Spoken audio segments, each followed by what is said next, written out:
ನಮಸ್ಕಾರ ಗೆಳೆಯರಿ, stock market Kannada ಚಾನಲ್ಗೆ ಸ್ವಾಗತ ಸುಸ್ವಾಗತ. ಗೆಳೆಯರಿ, ವಿಡಿಯೋದಲ್ಲಿ ನಮ್ಮ ದೇಶದಲ್ಲಿ ಶುರುವಾಗ್ತಿರುವಂತಹ ಒಂದು ಮೆಗಾ ಇವೆಂಟ್ ನ ಬಗ್ಗೆ ತಿಳ್ಕೊಳ್ಳೋಣ. ಬಹುಶಃ ಆ ಮೆಗಾ ಇವೆಂಟ್ ಯಾವುದು ಅಂತ ನಿಮ್ಗೆ ಈಗಾಗಲೇ ಗೊತ್ತಿದೆ ಅಂದ್ಕೊಳ್ತೀನಿ. ಪರವಾಗಿಲ್ಲ, ಇನ್ ಕೇಸ್ ಗೊತ್ತಿಲ್ಲ ಅಂದ್ರೆ ನಾವು ಅದ್ರ ಬಗ್ಗೆನೆ ಒಂದಷ್ಟು ವಿಷಯವನ್ನ ತಿಳ್ಕೊಳ್ಳೋಣ. ಹಾಗೆ ಆಸ್ ಎ ಇನ್ವೆಸ್ಟರ್ ನಾವು ಏನನ್ನ ವಾಚ್ ಮಾಡಬೇಕು ಆ ಬಗ್ಗೆ ನಾವು ಹೆಚ್ಚು ಕಾನ್ಸಂಟ್ರೇಟ್ ಮಾಡೋಣ. ಮೊದಲಿಗೆ ಡಿಸ್ಕ್ಲೇಮರ್ ಕೊಡ್ಲಿಕ್ಕೆ ಇಷ್ಟಪಡ್ತೀನಿ. ಇಲ್ಲಿ ಕವರ್ ಮಾಡ್ತಿರುವಂತ ಯಾವುದೇ ಸ್ಟಾಕ್ ಅನ್ನು ಕೂಡ ರೆಕಮೆಂಡ್ ಮಾಡ್ತಿಲ್ಲ. ನೀವು ಫರ್ದರ್ ಸ್ಟಡಿ ಮಾಡಿ ಡಿಸಿಷನ್ ತಗೊಳ್ಬಹುದು. ಆಸ್ ಎ ಎಜುಕೇಶನಲ್ ಪರ್ಪಸ್ ನಾನು ವಿಡಿಯೋ ನಿಮ್ಮ ಮುಂದೆ ತರ್ತಾ ಇದ್ದೀನಿ. ಹಾಗೆ ಡಿಸ್ಕ್ರಿಪ್ಷನ್ ಅಲ್ಲಿ ಅಕೌಂಟ್ ಓಪನಿಂಗ್ ಲಿಂಕ್ ಇದೆ, ಅಕೌಂಟ್ ಅನ್ನು ಓಪನ್ ಮಾಡ್ಕೊಳ್ಬಹುದು.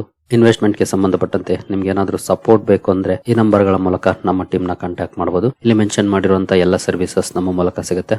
ಬಟ್ ಇದಕ್ಕೆ ಕಂಡೀಷನ್ ಒಂದೇ, ನಮ್ಮ ಮೂಲಕ ಅಕೌಂಟ್ ಓಪನ್ ಆಗಿರಬೇಕು. ಹಾಗಾಗಿ ಅಕೌಂಟ್ ಓಪನ್ ಮಾಡ್ಕೊಂಡು ಕಾಂಟ್ಯಾಕ್ಟ್ ಮಾಡಬಹುದು. ಗೆಳೆಯರಿ, ಆ ಇವೆಂಟ್ ಯಾವುದು ಅಂತ ನೋಡೋದಾದ್ರೆ ಇಂಡಿಯನ್ ಪ್ರೀಮಿಯರ್ ಲೀಗ್ ಅಥವಾ IPL 2026. ಕೆಲವರಿಗೆ ಆಶ್ಚರ್ಯ ಆಗ್ತಿರಬಹುದು, ಸ್ಟಾಕ್ ಮಾರ್ಕೆಟ್ ಬಗ್ಗೆ ತಿಳ್ಕೊಳ್ಳುವಂತ ಕಡೆ IPL ಸುದ್ದಿ ಯಾಕೆ ಬರ್ತಿದೆ ಅಂತ. ನಾನು ಅವಾಗ್ಲೇ ಹೇಳಿದೆ, ಆಸ್ ಎ ಇನ್ವೆಸ್ಟರ್ ಪರ್ಸ್ಪೆಕ್ಟಿವ್ ಅಲ್ಲಿ ನಾವೇನ್ ವಾಚ್ ಮಾಡಬೇಕು ಅನ್ನೋದನ್ನ ತಿಳ್ಕೊಳ್ಳೋಣ ಅಂತ. IPL ಒಂದು ಮೆಗಾ ಸ್ಪೋರ್ಟ್ಸ್ ಇವೆಂಟ್ ನಮ್ಮ ದೇಶದಲ್ಲಿ ನಡೆಯುವಂತದ್ದು. 2 ತಿಂಗಳ ಕಾಲ ನಡೆಯುತ್ತೆ. ಇಲ್ಲಿ ಹಲವಾರು ಕಂಪನಿಗಳು ತಮ್ಮ ಬ್ರಾಂಡ್ಸ್ ಅನ್ನ ಶೋಕೇಸ್ ಮಾಡ್ತವೆ. ಈ ಮೂಲಕ ದೇಶದ ಅಥವಾ ಪ್ರಪಂಚದ ಮೂಲೆ ಮೂಲೆಗೂ ತಲುಪುವಂತ ಪ್ರಯತ್ನಗಳನ್ನ ಮಾಡ್ತವೆ.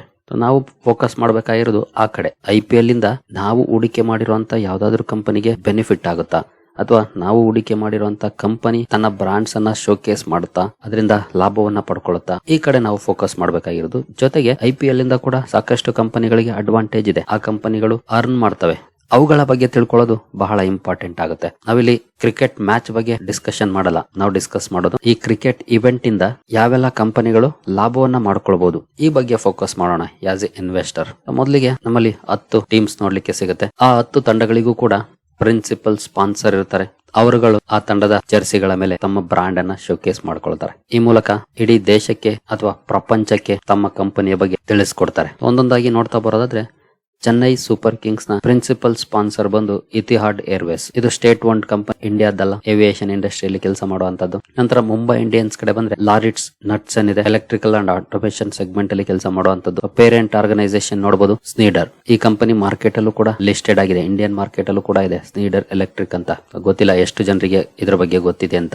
ಪಬ್ಲಿಕ್ ಕಂಪನಿ, ಪಬ್ಲಿಕ್ ಅಂತಂದ್ರೆ ಸ್ಟಾಕ್ ಮಾರ್ಕೆಟ್ ಅಲ್ಲಿ ಲಿಸ್ಟ್ ಆಗಿರುವಂತಹ ಕಂಪನಿ. ಗ್ಲೋಬಲ್ ಲೆವೆಲ್ ಅಲ್ಲೂ ಪ್ರೆಸೆನ್ಸ್ ಅನ್ನ ಹೊಂದಿದೆ, ಇಂಡಿಯಾದಲ್ಲೂ ಕೂಡ ಪ್ರೆಸೆನ್ಸ್ ಅನ್ನ ಹೊಂದಿದೆ. ಎಲೆಕ್ಟ್ರಿಕಲ್ ಅಂಡ್ ಆಟೋಮೇಷನ್ ಸೆಗ್ಮೆಂಟ್ ಅಲ್ಲಿ ಕೆಲಸ ಮಾಡುವಂತಹ ಕಂಪನಿ. ನಂತರ ನಮ್ಮ RCB ಸ್ಪಾನ್ಸರ್ ಕಡೆ ಬಂದ್ರೆ ನಥಿಂಗ್ ಫೋನ್ ಅಥವಾ ಎಲೆಕ್ಟ್ರಾನಿಕ್ ಸೆಗ್ಮೆಂಟ್ ಅಲ್ಲಿ ಕೆಲಸ ಮಾಡುವಂತಹ ಕಂಪನಿ, ಕನ್ಸ್ಯೂಮರ್ ಎಲೆಕ್ಟ್ರಾನಿಕ್ಸ್ ಅಲ್ಲಿ. ಇದು ಒಂದು ಪ್ರೈವೇಟ್ ಕಂಪನಿ, ಲಿಸ್ಟೆಡ್ ಅಲ್ಲ. Nothing private company. ಈ ಸಲ ಅವರು ಪ್ರಿನ್ಸಿಪಲ್ ಸ್ಪಾನ್ಸರ್ ಆಗಿದ್ದಾರೆ RCB ಗೆ. ಕಳೆದ ಸಲ ಬೇರೆಯವರಿದ್ರು, ಈ ಸಲ ನಥಿಂಗ್ ಬಂದಿದೆ ಆ ಪ್ಲೇಸ್ ಗೆ. ಇನ್ನು ಕೋಲ್ಕತಾ ನೈಟ್ ರೈಡರ್ಸ್ ಗೆ ವೀಡಾ, ಹೀರೋ ಮೋಟೋ ಕಾರ್ಪ್ ನ Vida electric vehicles public company, ಅಂದ್ರೆ ಸ್ಟಾಕ್ ಮಾರ್ಕೆಟ್ ಅಲ್ಲಿ ಲಿಸ್ಟ್ ಆಗಿದೆ ಹೀರೋ ಮೋಟಾರ್ಸ್.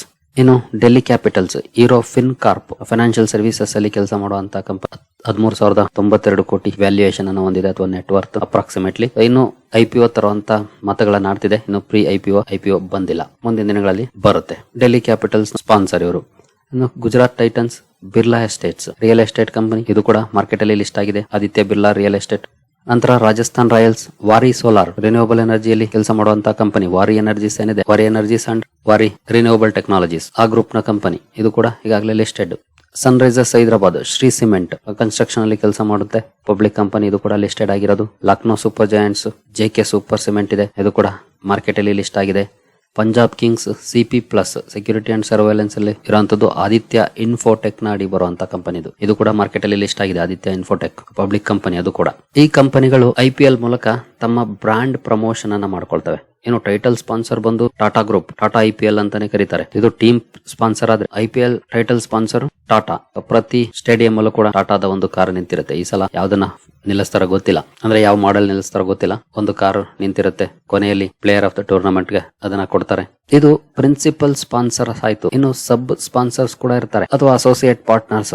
ಆ ವಿಚಾರಕ್ಕೆ ಬಂದ್ರೆ ಚೆನ್ನೈ ಸೂಪರ್ ಕಿಂಗ್ಸ್ ಗೆ ನೋಡಬಹುದು ಅಶೋಕ್ ಲೇಲ್ಯಾಂಡ್ ಕೂಡ ಇದೆ, ಎತಿಹಾಡ್ ಏರ್ವೇಸ್ ಜೊತೆ. ನಂತರ ಗಲ್ಫ್ ಆಯಿಲ್ ಇದೆ, ಇಂಡಿಯಾ ಸಿಮೆಂಟ್ಸ್, TVS, MRF ಈ ಕಂಪನಿಗಳು ಕೂಡ ಅಸೋಸಿಯೇಟ್ ಸ್ಪಾನ್ಸರ್ಸ್.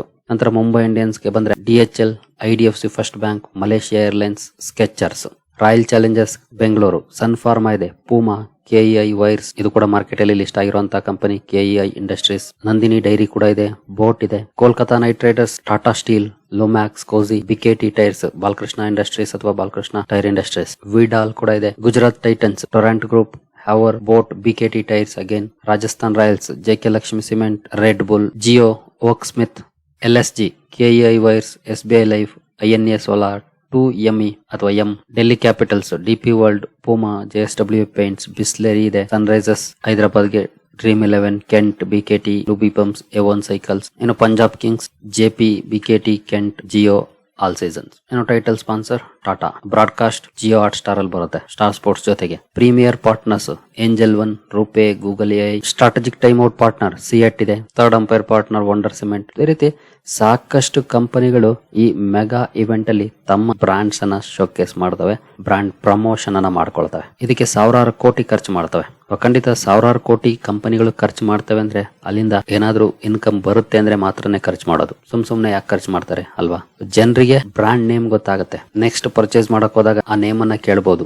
ಈ ರೀತಿಯಾಗಿ ಕಂಪನಿಗಳು ತಮ್ಮ ಬಿಸ್ನೆಸ್ ಅನ್ನ ಜಾಸ್ತಿ ಮಾಡ್ಕೊಳ್ಳುವಂತ ಅವಕಾಶಗಳಿರುತ್ತೆ. ಹಾಗಾಗಿನೇ ಈ ತರದ ಮೆಗಾ ಇವೆಂಟ್ ಗಳನ್ನ ಕಾತರದಿಂದ ಕಾಯ್ತವೆ ಕಂಪನೀಸ್. ಇವುಗಳು ಸ್ಪಾನ್ಸರ್ಸ್ ಆಯ್ತು. ಸ್ಪಾನ್ಸರ್ ಅಲ್ದೇನು ಕೂಡ ಕೆಲವೊಂದು ಕಂಪನಿಗಳು ಈ ಇವೆಂಟ್ ಅಲ್ಲಿ ಲಾಭ ಮಾಡ್ತವೆ. ಅವ್ಯಾವು ಅಂತ ನೋಡೋದಾದ್ರೆ quick commerce and delivery partner companies. Quick commerce, Zomato, Swiggy ಈ ತರದ companies, food delivery companies. Media and entertainment ನಾವೀಗಾಗಲೇ ನೋಡಿದ್ವಿ, ಜಿಯೋ ಹಾಟ್ ಸ್ಟಾರ್ ಮೂಲಕ ರಿಲಯನ್ಸ್ ಇಂಡಸ್ಟ್ರೀಸ್ ಇಲ್ಲಿ ಲಾಭವನ್ನ ಮಾಡ್ಕೊಳ್ಳುತ್ತೆ.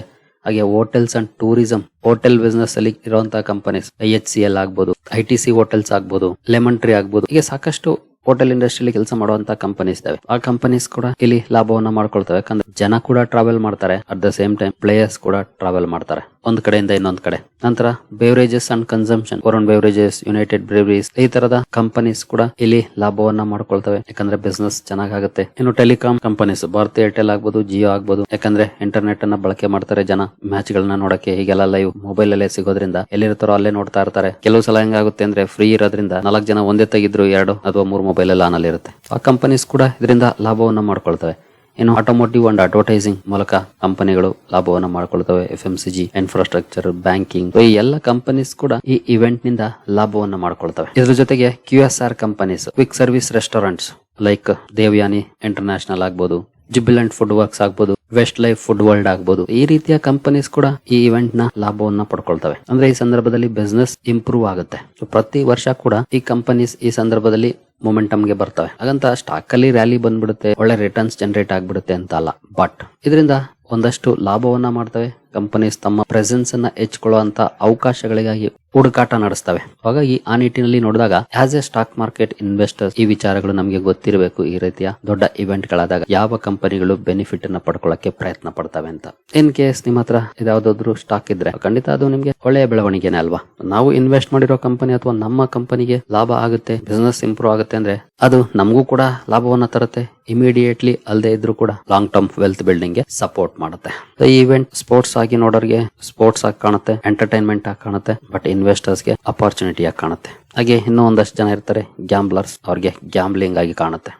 ಆಸ್ ಎ ರೆಸ್ಪಾನ್ಸಿಬಲ್ ಸಿಟಿಸನ್ ನೀವು ಆ ಗ್ಯಾಂಬ್ಲರ್ ಮೈಂಡ್ ಸೆಟ್ ಹೋಗ್ಬೇಡಿ. ನೀವು ರೆಸ್ಪಾನ್ಸಿಬಲ್ ಸಿಟಿಸನ್ ಜೊತೆಗೆ ರೆಸ್ಪಾನ್ಸಿಬಲ್ ಫ್ಯಾಮಿಲಿ ಮ್ಯಾನ್ ಕೂಡ ಹೌದು. ಯಾಕಂದ್ರೆ ಎಷ್ಟೋ ಜನ ಈ ಸೀಸನ್ ಬಂತು ಅಂದ್ರೆ ಹಾಳಾಗ್ತಾರೆ ಬೆಟ್ಟಿಂಗ್ ಅಂತ. ಅಂತಹ ಕೆಟ್ಟ ಪ್ರಪಂಚಕ್ಕೆ ಕಾಲಿಡಬೇಡಿ. ರೆಸ್ಪಾನ್ಸಿಬಲ್ ಆಗಿರಿ ನಿಮ್ಮ ಫ್ಯಾಮಿಲಿಗೂ ದೇಶಕ್ಕೂ. ಆಸ್ ಎ ಎಂಟರ್ಟೈನ್ಮೆಂಟ್ ಖಂಡಿತ ಮ್ಯಾಚ್ ನೋಡಿ ಸಪೋರ್ಟ್ ಮಾಡಿ. ನೀವು ಯಾವ ಟೀಮ್ ಅನ್ನ ಇಷ್ಟಪಡ್ತಿರೋ ಅವರಿಗೆ ಬಟ್ ಅಷ್ಟಕ್ಕೆ ಸೀಮಿತ ಆಗಿರ್ಲಿ, ಅತಿರೇಕ ಬೇಡ. ಇವತ್ತಿಂದ ಸ್ಟಾರ್ಟ್ ಆಗ್ತಾ ಇದೆ RCB ವರ್ಸಸ್ ಸನ್ರೈಸರ್ಸ್ ಹೈದರಾಬಾದ್. ನಾನು ಈ ವಿಡಿಯೋ ರೆಕಾರ್ಡ್ ಮಾಡುವಂತ ಟೈಮ್ಗೆ ಇನ್ನು ಮ್ಯಾಚ್ ಶುರುವಾಗಿಲ್ಲ, ಬಟ್ RCB ಟಾಸ್ ವಿನ್ ಆಗಿದೆ, ಬೌಲಿಂಗ್ ಅನ್ನ ಆಯ್ಕೆ ಮಾಡ್ಕೊಂಡಿದ್ದಾರೆ. RCB ಗೆ ಆಲ್ ದ ಬೆಸ್ಟ್ ಹೇಳ್ತಾ ವಿಡಿಯೋನ ಮುಗಿಸೋಣ. ಸರಿಗಳಿರಿ, ಈ ವಿಡಿಯೋ ನಿಮಗೆ ಇಷ್ಟ ಆಗಿದೆ ಅಂದ್ಕೊಳ್ತೀನಿ. ಹಾಗೆ ಡಿಸ್ಕ್ರಿಪ್ಷನ್ ಅಲ್ಲಿ ಅಕೌಂಟ್ ಓಪನಿಂಗ್ ಲಿಂಕ್ ಇದೆ, ಅಕೌಂಟ್ ಅನ್ನು ಓಪನ್ ಮಾಡ್ಕೊಳ್ಬಹುದು. ಮುಂದಿನ ವಿಡಿಯೋದಲ್ಲಿ ಸಿಗೋಣ. ಅಲ್ಲಿವರೆಗೂ ಜೈ ಹಿಂದ್, ಜೈ ಕರ್ನಾಟಕ.